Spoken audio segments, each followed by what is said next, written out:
friends, happy Saturday, good morning, depending on what time you're watching this. I wanted to spend a little time this morning talking to you about this concept of the messy middle. And I want to start first by telling you a very quick story all about our living room remodel that Justin and I did last summer. You can see it here and there. So a lot of people don't know this part. The way that remodel actually started is that Justin got me a television right there, that one, for my birthday.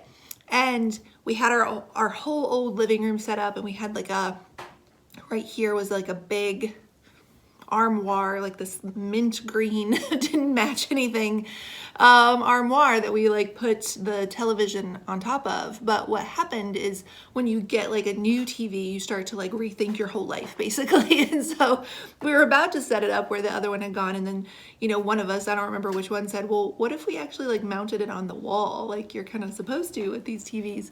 And maybe instead of it being way off in the corner over there from where we sit, maybe it should instead be on the wall opposite. And anyway, fast forward, that turns into us taking everything out of our living room, bringing in painters, bringing in carpenters, contractors, electricians, the whole deal. And suddenly, one good idea later, we're in the messy middle of a huge construction project that was going to take weeks, maybe even a month or month and a half by the time it was all said and done. And I think for a lot of us, when we're at a place in our business or our goal that we're chasing where we are either about to level up or we're about to pivot into something new, or both, as the case may be, it starts with this great idea, and it starts with dreaming and sitting on your old couch together and envisioning what the new landscape could look like. But very quickly you are in the middle of a big mess, because with these projects, with this living room, I said to Justin this morning when we were talking about it, in a lot of ways, the reason we ended up with something that we loved so much as the end product is because we took everything out. We had this blank slate, and then we decided by addition, by putting it back in place, what stays. And sometimes that's what you have to do in your business. That's what you have to do with your goals and your dreams, what matters anymore, what's important.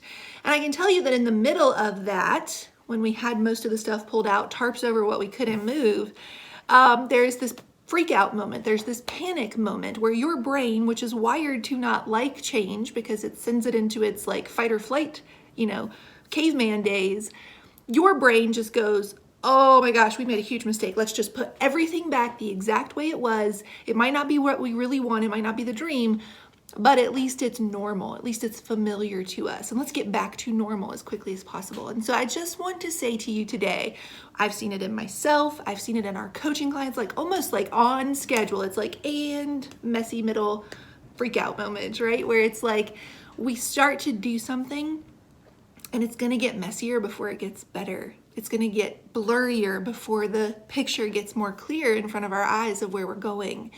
And so if you're having that moment where either you're in the middle of the mess or you don't even want to start because you know the mess that's going to be required before you even get to the good thing, what I want to say to you is stop making messy a commentary about you.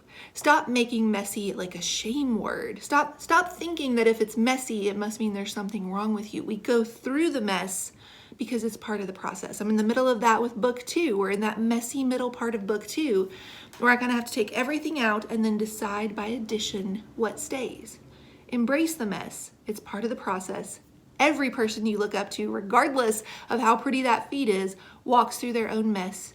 And this is how we get to the vision of something that we really love, something that we want to live in, something we want to live with, and this place that we're trying to go. So, embrace the mess. That's what I have for you today.